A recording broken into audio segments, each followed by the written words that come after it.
तो आखिरकार बड़ा सवाल मिडिल ईस्ट को लेकर यही बना हुआ है कि ईरान पर कब बम गिरेगा। क्या तारीख का ऐलान हो गया है? अलग अलग जो दावे आ रहे हैं, अगले कुछ घंटे या फिर कुछ दिनों में ईरान अमेरिका को अपने तेवर दिखाने वाला है। ईरान की तैयारियां भी अलग किस्म की चल रही हैं। इसी वजह से क्या अमेरिका को अपने तेवर दिखा देगा इससे पहले कि अमेरिका कुछ करे?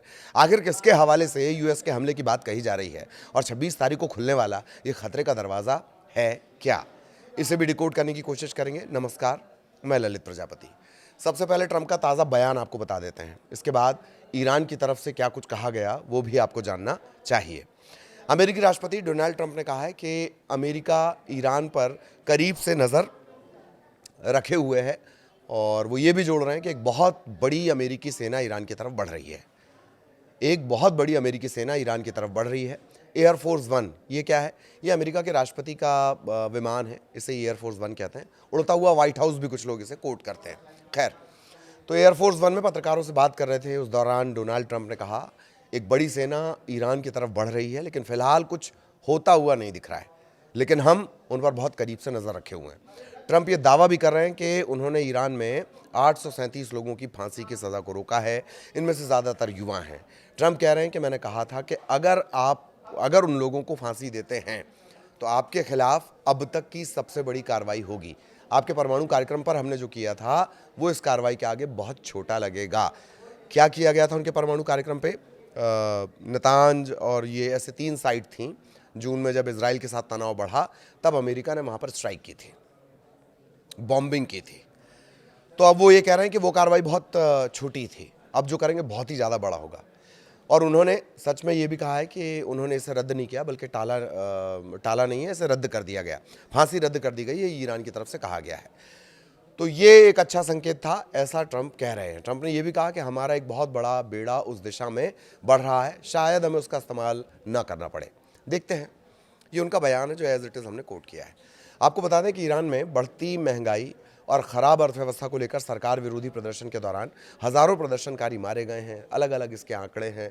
कई प्रदर्शनकारियों को ईरान के प्रशासन ने गिरफ्तार भी किया था।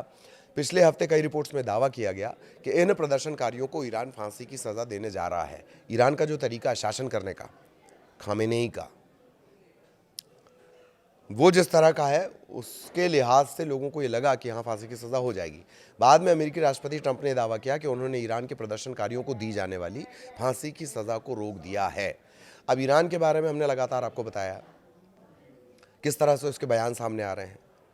उसकी एक मिसाइल का जिक्र हो रहा है जो 10,000 किलोमीटर तक की क्षमता रखती है, मारक क्षमता रखती है।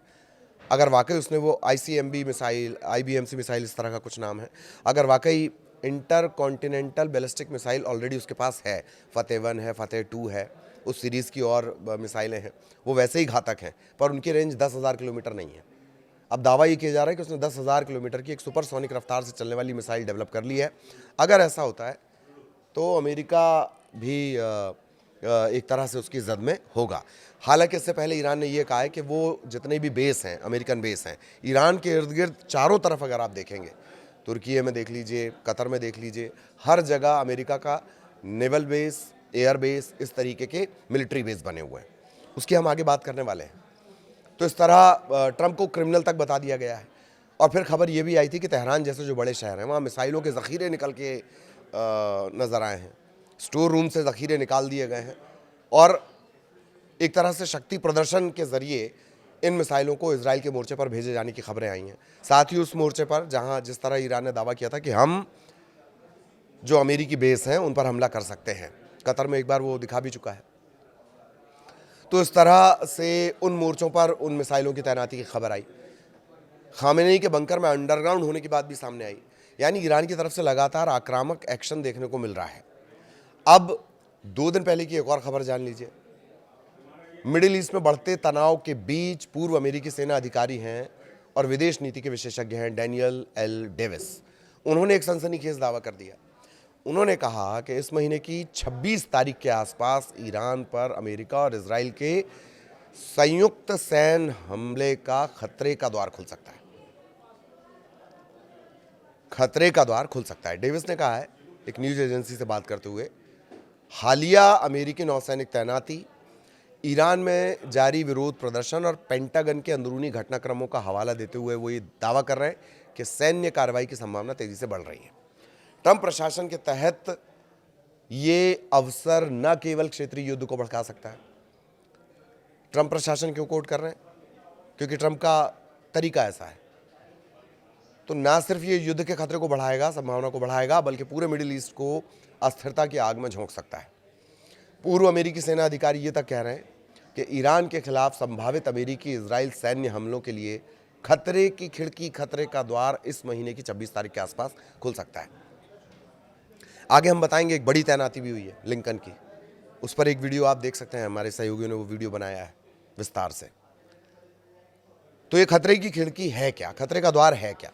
डेविस ने यह भी कहा है कि ईरान में कुछ जानकार सूत्रों से और हाल ही के दिनों में अमेरिकी रक्षा विभाग जैसे जो कई और डिपार्टमेंट हैं जो डिफेंस से जुड़े हुए हैं, उनसे बातचीत के आधार पर यह जानकारी मिली है कि इस महीने यानी 26 जनवरी के आसपास नौसेना मौके पर मौजूद होगी और ऐसी स्थिति में होगी जहां से वो वास्तव में कुछ भी कर सकती है। डेविस बार बार खतरे के द्वार का जिक्र कर रहे हैं जो अटैक पॉइंट की तरफ इशारा करता है। साउथ चाइना सी में इस तरह की हलचल देखी जा रही है। साउथ चाइना सी में इस तरह की हलचल देखी जा रही है। यही वजह है कि ये इशारा माना जा रहा है युद्ध का। डेविस के मुताबिक अमेरिकी नौसैनिक संपत्तियां और लड़ाकू विमानों की तैनाती से संकेत मिलता है कि यदि कोई राजनीतिक निर्णय लिया जाता है तो वॉशिंगटन जल्द हमला करने में सक्षम हो सकता है। उन्होंने ये भी कहा कि सबूत इस बात की तरफ इशारा करते हैं कि संयुक्त राज्य अमेरिका और इजराइल दोनों एक ही दिशा में बढ़ रहे हैं। हालांकि उन्होंने चेतावनी दी कि जब तक बम गिरने शुरू नहीं हो जाते तब तक कभी भी कुछ भी बदल सकता है। पूर्व अमेरिकी सेना अधिकारी ये भी कह रहे हैं कि अमेरिका और इजराइल ने यह फैसला कर लिया है कि वे यही करना चाहते हैं और सबूत भी ये संकेत दे रहे हैं जब तक बम गिरने शुरू नहीं होते तब तक कुछ भी बदल सकता है, वो ये भी जोड़ रहे हैं। लेकिन फिलहाल ऐसा लगता है कि दोनों देश इस दिशा में बहुत आगे बढ़ रहे हैं। अब डेविस राष्ट्रपति ट्रंप का जिक्र कर रहे हैं। वो ये भी कह रहे हैं कि पदभार संभालने के पहले 12 महीनों में उनके कार्य के आधार पर मैं उन पर बिल्कुल भरोसा नहीं करूंगा। किस लिहाज से? कि अगर वो हमला कर दें। उन्होंने ये भी कहा कि ट्रंप ने सोमालिया, इराक, सीरिया, वेनेजुएला और यमन में हमले किए हैं। अब हो सकता है कि वो फिर से ईरान पर हमला करें। ये कहना अभी जोखिम भरा है कि ये सिर्फ दिखावा था, क्योंकि हमले दिखावे लायक नहीं थे। आपको बता दें कि अमेरिकी राष्ट्रपति डोनाल्ड ट्रंप ने ईरान में देशव्यापी सरकार विरोधी प्रदर्शन के बाद संभावित सैन्य हमलों की आशंका जताई थी, जो बढ़ती मुद्रास्फीति, आर्थिक कठिनाइयों, शासन के प्रति जनता के बढ़ते गुस्से से प्रेरित थे। ट्रंप ने ईरान के सर्वोच्च नेता आयतुल्लाह अली खामेनेई के 37 साल के शासन को समाप्त करने का आह्वान भी किया था। ये भी कहा कि ईरान में नए नेतृत्व की तलाश का समय आ गया है। हालांकि जो पहलवी हैं, जो अगेंस्ट में हैं और फिलहाल वो ईरान में नहीं है, यूएस में वो निर्वासित जीवन जी रहे हैं, उन्हें वो लीडर नहीं मानते हैं। इस तरह की बातें भी उन्होंने कही हैं। दूसरी तरफ अमेरिका मीडिया के सूत्रों के हवाले से ये जानकारी मिल रही है, अमेरिकी मीडिया सूत्रों के हवाले से जानकारी दे रही है कि पेंटागन ने कहा है कि वो दक्षिण चीन सागर में एक अमेरिकी विमान वाहक पोत स्ट्राइक ग्रुप को अमेरिकी केंद्रीय कमान सेंटकॉम के क्षेत्र में स्थानांतरित कर सकता है। इसमें मध्य पूर्व भी शामिल है। अब ये जो स्ट्राइक ग्रुप है, इसका मूवमेंट ये दिखाता है कि बात कोई छोटी मोटी नहीं होगी, या जाके एयर स्ट्राइक करके बम गिरा देना धड़ाम से ये नहीं होगा। स्ट्राइक ग्रुप पूरी तरह सक्षम होता है। इस स्ट्राइक ग्रुप का एक केंद्र एक विमान वाहक पोत है जिसे कम से कम एक हमलावर पनडुब्बी समेत कई युद्धपोतों का समर्थन प्राप्त है। अब इससे जुड़ी ताज़ा अपडेट जो ये आई है कि यूएसएस अब्राहम लिंकन विमान वाहक पोत जो है वो तय जगह पर पहुंच चुका है। इस बीच सीबीएस न्यूज़ ने अमेरिकी रक्षा विभाग के अधिकारियों के हवाले से बताया कि ट्रंप को इस्लामिक गणराज्य के खिलाफ इस्तेमाल किए जा सकने वाले सैन्य और गुप्त विकल्पों की एक विस्तृत श्रृंखला के बारे में जानकारी दी गई थी, जो पारंपरिक हवाई हमलों से कहीं आगे फैली हुई है। अधिकारियों के हवाले से खबर यह भी है कि एकीकृत सैन्य कार्रवाई, साइबर अटैक, मनोवैज्ञानिक अभियान, इन सब पर बहुत तेजी से काम किया जा चुका है। इधर अमेरिका ने मिडिल ईस्ट में अपने कुछ सैन्य अड्डों से अपने कर्मचारियों को निकालना शुरू कर दिया है। रॉयटर्स के मुताबिक कतर में स्थित अल उदैद एयरबेस, ये मिडिल ईस्ट का सबसे बड़ा अमेरिकी बेस है और यहाँ करीब करीब 10,000 सैनिक तैनात हैं। तो कुछ कर्मचारियों को जल्द से जल्द निकलने के लिए कहा गया है। अब अमेरिकी अधिकारियों से अगर पूछा जाए कि ये क्या चेंजेस हैं, ये क्यों इनको कहा जा रहा है कर्मचारियों को निकलने के लिए वहाँ से, तो अमेरिकी अधिकारी जवाब दे रहे हैं कि पोस्चर चेंज है, मतलब तैनाती में बदलाव कर रहे हैं कि भाई कोई यहाँ डिप्लॉय है तो उसको उठा के वहाँ कर दिया, कोई वहाँ डिप्लॉय है तो उसको इधर कर दिया। ये तैनाती में बदलाव है, और ना कि कोई ये एवैक्यूएशन है, पूरा एवैक्यूएशन है, मतलब सारे सैनिकों को, कर्मचारियों को वहाँ से निकालना। इसका कारण साफ नहीं बताया गया, लेकिन इसे भी ईरान के साथ बढ़ते तनाव से जुड़ा हुआ माना जा रहा है। मिडिल ईस्ट सेंटकॉम में अभी अमेरिकी सैन्य मौजूदगी काफ़ी मजबूत है। मिडिल ईस्ट और पर्शियन गल्फ में लगभग 30,000 से 40,000 अमेरिकी सैनिक तैनात हैं। ये कैपेसिटी भी हमने आपको बता दी। इन्हीं को कहा जा रहा है कि बाहर निकलना है। उधर ईरान भी कम नहीं है, ईरान भी कम नहीं है, क्योंकि 16वें नंबर पर उसकी सेना है, और